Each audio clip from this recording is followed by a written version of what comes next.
പേര് ഐശ്വര്യ. ഞാൻ പത്തനംതിട്ട ജില്ലയിലെ റാന്നിയിൽ നിന്ന് വരുന്നു. എനിക്ക് മാതാവിനോടുള്ളൊരു ഇഷ്ടം അല്ലെങ്കിൽ മാതാവിനോടൊരു വിശ്വാസം തുടങ്ങിയത് എൻ്റെ അമ്മ മൂലമാണ്.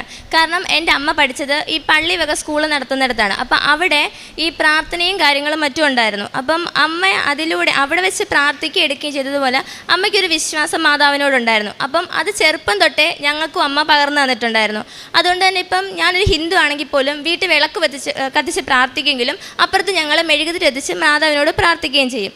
അപ്പം എന്തുകൊണ്ടും എല്ലാ കാര്യത്തിലും ഞാൻ ഏറ്റവും കൂടുതൽ എനിക്കൊരു പ്രശ്നം വരുമ്പോൾ ഞാൻ ആദ്യം പറയുന്നത് എൻ്റെ അമ്മേ, എൻ്റെ മാതാവേ, നീ എന്നെ കാത്തുകൊള്ളണേന്ന്. എന്നിട്ട് ഞാൻ എൻ്റെ ഏതൊരു കാര്യം തുടങ്ങുകയുള്ളായിരുന്നു.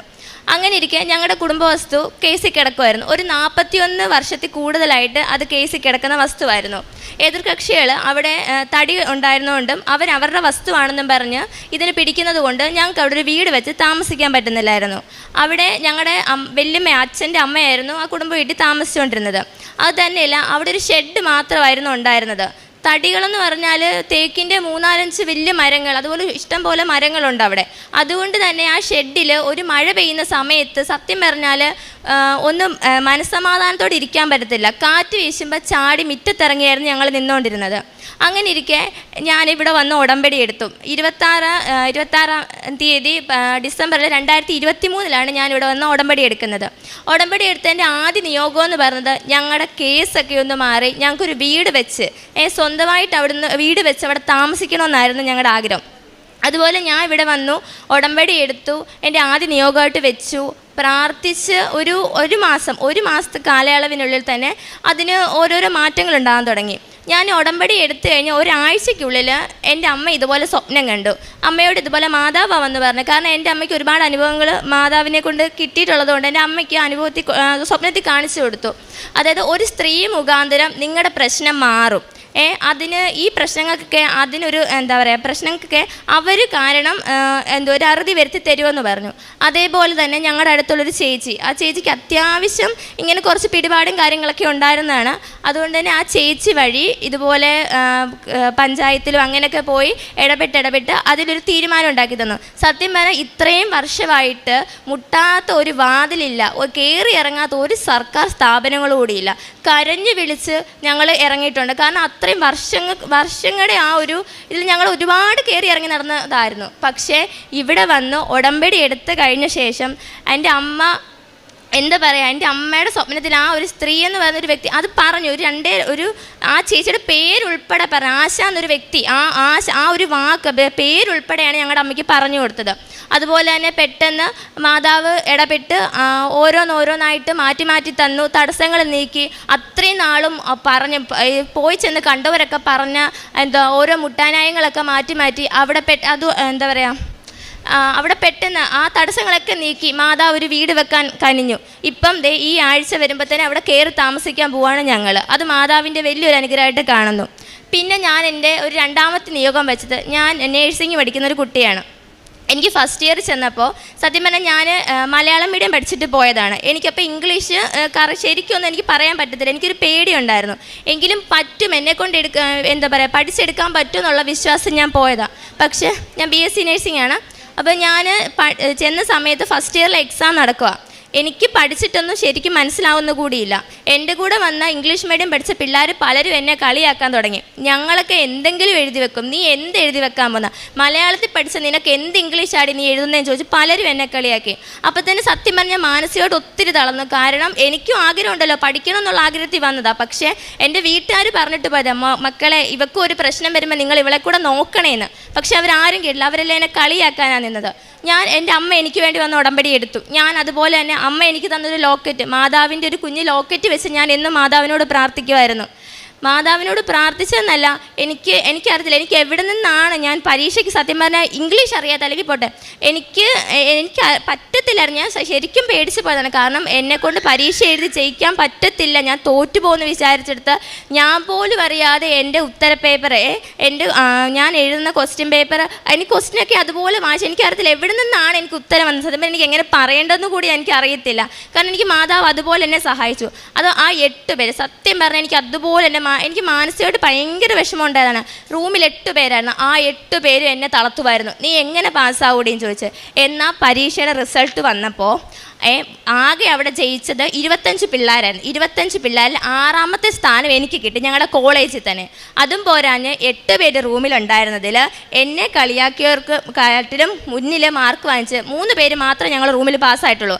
അതിൽ 3ാമത്തെ വ്യക്തി ഞാനായിരുന്നു. കാരണം എന്നെ കളിയാക്കിയവരുടെ മുന്നിൽ ഫസ്റ്റ് ക്ലാസ് വാങ്ങിച്ച് മാതാവ് എന്നെ കാത്തു. അതുപോലെ തന്നെ അന്ന് തൊട്ട് ഇന്ന് വരെ ഞാൻ പരീക്ഷ എഴുതിയില്ല. ഇപ്പം ഞാൻ 3rd ഇയർ ആണ്. പരീക്ഷ എഴുതിയിൽ ഫസ്റ്റ് ക്ലാസ്സോടുകൂടി അല്ലാതെ തന്നെ മാതാവ് ഇതുവരെ പാസ്സാക്കിയിട്ടില്ല. മാതാവിൻ്റെ കൃപ എപ്പോഴും എൻ്റെ കൂടെ തന്നെയുണ്ട്.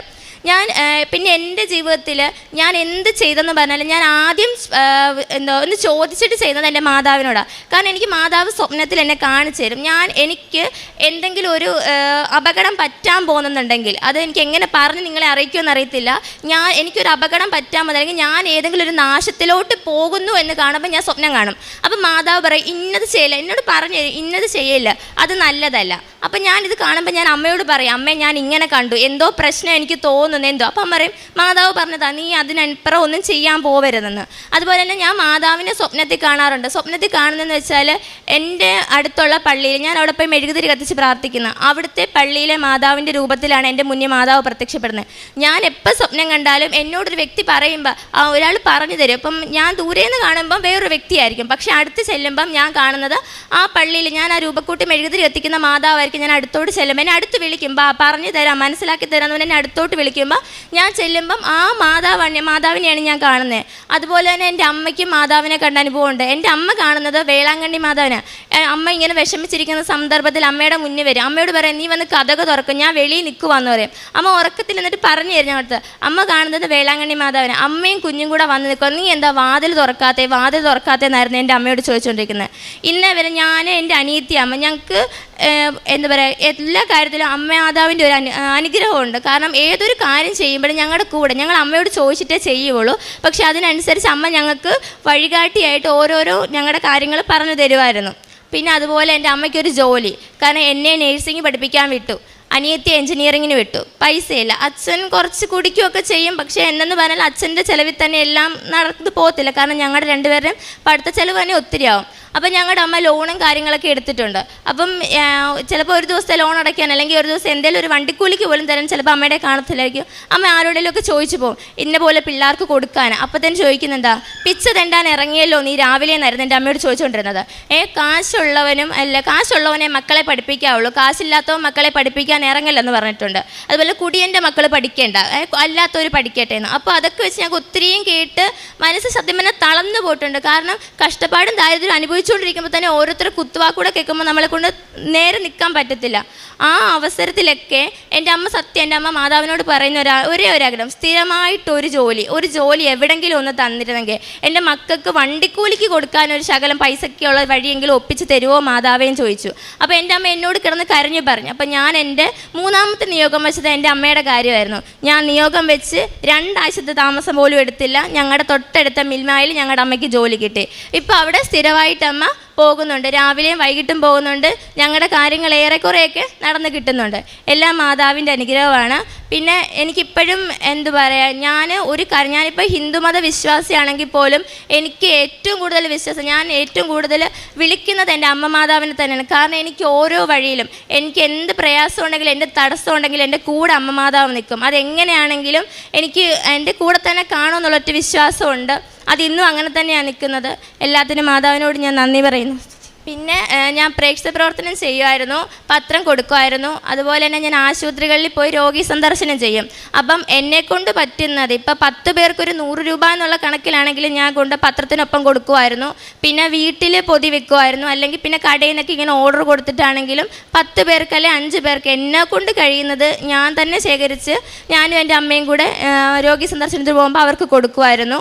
പിന്നെ ഞാൻ പ്രാർത്ഥിക്കുമ്പോൾ എല്ലാവരെയും പ്രാർത്ഥന ഉൾപ്പെടുത്തുമായിരുന്നു. എന്നൊക്കെ ചെയ്തു നടക്കും. യെശയ്യാ പ്രവാചകൻ്റെ പുസ്തകം 40 12-ാം തിരുവചനം, കൈക്കുമ്പിളിൽ ആഴികളെ അളക്കുകയും ആകാശവിശാലതയെ ചാണിലൊതുക്കുകയും ഭൂമിയിലെ പൊടിയെ അളവുപാത്രത്തിൽ ഉൾക്കൊള്ളിക്കുകയും പർവ്വതങ്ങളുടെ ഭാരം വെള്ളിക്കോലിൽ നിശ്ചയിക്കുകയും കുന്നുകളെ തുലാസിൽ തൂക്കുകയും ചെയ്തവനാര്? ജീവിതത്തിൽ വഴിമുട്ടി നിൽക്കുന്ന സാഹചര്യങ്ങളിൽ ഇതൊന്നും തടസ്സമല്ല എന്ന് നമ്മോട് പറയുന്ന ദൈവത്തെ കണ്ടുമുട്ടിയ ഐശ്വര്യയും കുടുംബവും തൻ്റെ ജീവിതം എങ്ങനെയുള്ളതാണ് ഇന്നെന്നുള്ളതാണ് ഈ മകൾ ഇവിടെ പങ്കുവയ്ക്കുക. പറഞ്ഞ ഓരോ കാര്യങ്ങളും തൻ്റെ ജീവിതത്തെ തന്നെ ഒത്തിരിയേറെ മാനസികമായിട്ട് വിഷമിപ്പിക്കുന്ന സാഹചര്യങ്ങളെയൊക്കെ ഇന്ന് തരണം ചെയ്ത് താൻ ചോദിക്കുന്ന കാര്യങ്ങളൊക്കെ കൂടെ നടന്ന് പറഞ്ഞു തരുന്ന ഒരു ഈശോയും അമ്മയും താൻ പോകേണ്ട വഴി മാത്രം തന്നെ പറഞ്ഞു വിടുന്നു. അതുകൊണ്ടാണ് 32:8 സങ്കീർത്തനത്തിൽ പറയുന്നുണ്ട്, ഞാൻ നിന്നെ ഉപദേശിക്കാം, നീ നടക്കേണ്ട വഴി കാണിച്ചു തരാം, ഞാൻ നിൻ്റെ മേൽ ദൃഷ്ടി ഉറപ്പിച്ച് നിന്നെ ഉപദേശിക്കാം. ഈ മകൾ വളരെ ബോധ്യത്തോടും അതുപോലെ ആത്മവിശ്വാസത്തോടും കൂടിയാണ് പറയുക, എൻ്റെ കൂടെയുണ്ട്, ഞാൻ ആദ്യം വിളിക്കുന്നത് എൻ്റെ അമ്മയെ മാതാവേ കാത്തുകൊള്ളണമേ എന്നാണ്. എനിക്കും എൻ്റെ അമ്മയ്ക്കും സ്വപ്നമുണ്ടാകുന്നു. സ്വപ്നത്തിൽ എൻ്റെ അമ്മയോട് ഓരോ കാര്യങ്ങൾ പറയുന്നു, പേര് പറഞ്ഞ് ഇന്ന വ്യക്തി എന്ന ആ വ്യക്തിയുടെ പേര് കൂടി പറഞ്ഞ് ഈ മക്കളോട് ഈ മകളുടെ അമ്മയോട് സ്വപ്നത്തിൽ വന്ന് പറയുകയാണ്. ഇത് ഉടമ്പടിയുടെ മാത്രം പ്രത്യേകതയാണ്. ഒരു നൊവേന പ്രാർത്ഥനയ്ക്കും ഇത് ഇന്ന് വരെ ഉണ്ടായിട്ടില്ല. എന്നാൽ ഉടമ്പടി എടുക്കുമ്പോൾ ദൈവ സാന്നിധ്യം, അത് പറഞ്ഞ വാഗ്ദാനം ഇന്നും നടന്നുകൊണ്ടിരിക്കുന്നു. ഇന്നും പരിശുദ്ധ അമ്മ കൂടെ സാന്നിധ്യമായിട്ട് വരുന്നു, ഈശോ കടന്നു വരുന്നു. അങ്ങനെ 41 വർഷമായിട്ട് തങ്ങൾക്ക് ഉള്ള വസ്തുവിൻ്റെ മേലുള്ള കേസ്, അതുമൂലം അവിടെ ഒരു ഭവനം പണിയാൻ പറ്റുന്നില്ല. മഴ പെയ്യുമ്പോൾ ഷെഡിൽ നിന്ന് തങ്ങൾ എന്താണ് ചെയ്തത്, തങ്ങൾക്ക് അത്രയ്ക്ക് പേടിയോടെ ജീവിച്ചിരുന്ന കാലങ്ങൾ. എന്നാൽ അതിനൊക്കെ ഒരു വിരാമം വരികയാണ് ഉടമ്പടി എടുത്തതിന് ശേഷം. പെട്ടെന്ന് തന്നെയാണ് മാറ്റങ്ങൾ വരുന്നു. മുട്ടാത്ത വാതിലുകളില്ല, കയറി ഇറങ്ങാത്ത സർക്കാർ ഓഫീസുകളില്ല. പക്ഷേ ഒരു പേപ്പർ വർക്ക് മുമ്പോട്ട് പോയില്ല. എന്നാൽ കേസ് മാത്രം മുമ്പോട്ട് പോയി. പക്ഷേ അമ്മയുടെ അടുത്ത് വരുമ്പോൾ അമ്മയാണ് പിന്നെ കേസ് ഏറ്റെടുക്കുക.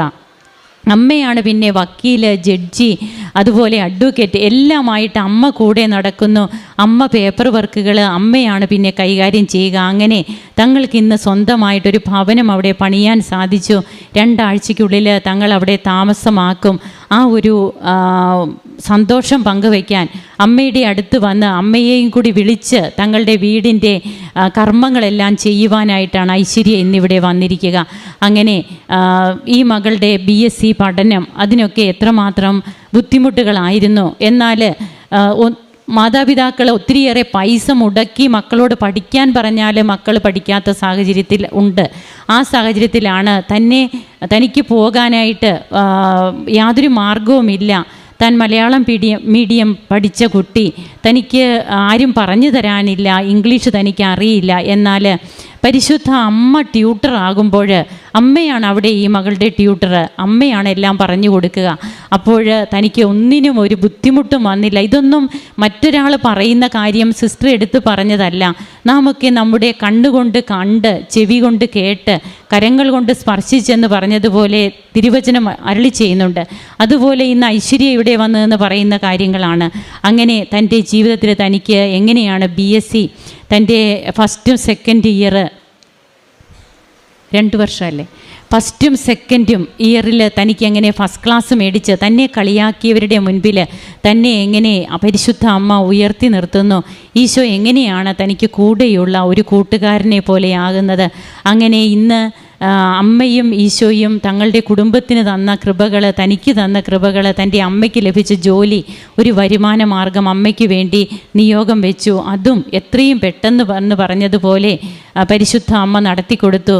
അമ്മ വന്ന് തങ്ങളുടെ വീട്ടിൽ വന്ന് നിന്നിട്ട് വാതിൽ തുറക്കാനാണ് പറയുക. അതായത് ഞാൻ വാതിലിൽ മുട്ടുന്നു, ആരെങ്കിലും എൻ്റെ സ്വരം കേട്ട് വാതിൽ തുറന്നു തന്നാൽ ഞാൻ അവൻ്റെ ഉള്ളിൽ വരും, ഞാൻ അവനോടൊത്ത് ജീവിക്കും, എൻ്റെ പിതാവും ഞാനും അവനോടൊത്ത് ആയിരിക്കുമെന്ന് തിരുവചനത്തിൽ അരുളി ചെയ്യുന്നുണ്ട്. ഇതൊക്കെ തന്നെ ഇന്ന് ഉടമ്പടി എടുത്ത മക്കളുടെ ജീവിതത്തിൽ നടക്കുകയാണ്. അങ്ങനെ തനിക്കും തൻ്റെ കുടുംബത്തിനും എല്ലാം നൽകുന്നത് ഈശോയും അമ്മയുമാണെന്ന് ലോകത്തോട് മൊത്തം പ്രഘോഷിക്കുന്ന, തങ്ങളുടെ തുച്ഛമായ വരുമാനത്തിൽ നിന്ന് എങ്ങനെ കാരുണ്യ പ്രവർത്തനങ്ങളെ, പ്രേക്ഷിത പ്രവർത്തനം ചെയ്യുന്നു. എല്ലാം ഉണ്ടായിട്ട് നമ്മൾ ഒരിക്കലും ഒന്നും ചെയ്യില്ല. എന്നാൽ വിധവയുടെ ചില്ലിക്കാശിനെ പ്രശംസിക്കുന്ന ഈശോ ഇന്ന് ഈ മകളുടെ അനുഭവ സാക്ഷ്യം പങ്കുവെക്കുമ്പോൾ സ്വർഗം സന്തോഷിക്കുന്നുണ്ട്. നമുക്കും കരങ്ങളടിച്ച് ഈശോയ്ക്കും അമ്മയ്ക്കും നന്ദി പറയാം. യേശുവേ നന്ദി, യേശുവേ സ്തുതി, യേശുവേ ആരാധന.